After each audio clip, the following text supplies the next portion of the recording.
কোরআন হাদিস শাসনতন্ত্র রসুল আমার নেতা। আসসালামু আলাইকুম রহমতুল্লাহ।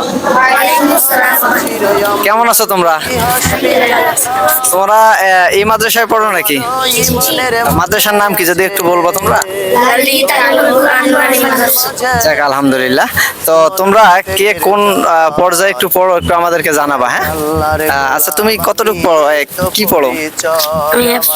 হেফস পড়ো না?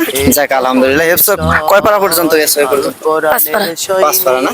যাক আলহামদুলিল্লাহ, অনেক দূর আগাইছো। তুমি হেফস পড়ো? কত দূর, কয় পারা? 14 পারা। মাশাআল্লাহ, আলহামদুলিল্লাহ।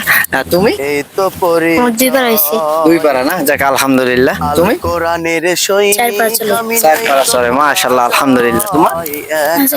নাজারা। জি, তুমি? নাজারা। যাক মাশাআল্লাহ, আলহামদুলিল্লাহ। এই ছোট ছোট বাচ্চাদের আজকে কোরআন অধ্যয়ন তারা করছে। অলরেডি তারা এক একজন 2 পারা, 4 পারা, 5 পারা পর্যন্ত পড়ছে। তো আমরা অবশ্যই তাদের জন্য দোয়া করব, আগামী দিনে যেন তারা আল্লামা দেলোয়ার হোসেন সাইদি এবং ডক্টর মিজানুর রহমান আজহারি হুজুরের মতো আগামী দিনের জন্য ভালো একজন আলেম এবং হুজুর হতে পারে। এই জন্য আমরা ভাইদের জন্য সকলেই দোয়া করবো ইনশাল্লাহ। জি, অবশ্যই আমরা আপনাদের জন্য দোয়া করব এবং আপনারা ওই অনুযায়ী ইনশাল্লাহ চেষ্টা করে যাবেন। হ্যাঁ জি, আসলে আমরা তোমাদেরকে ওইভাবে কিছু দিতে পারছি না।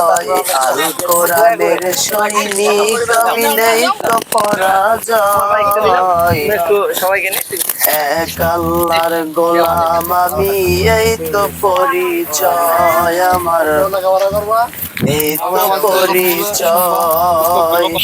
জি।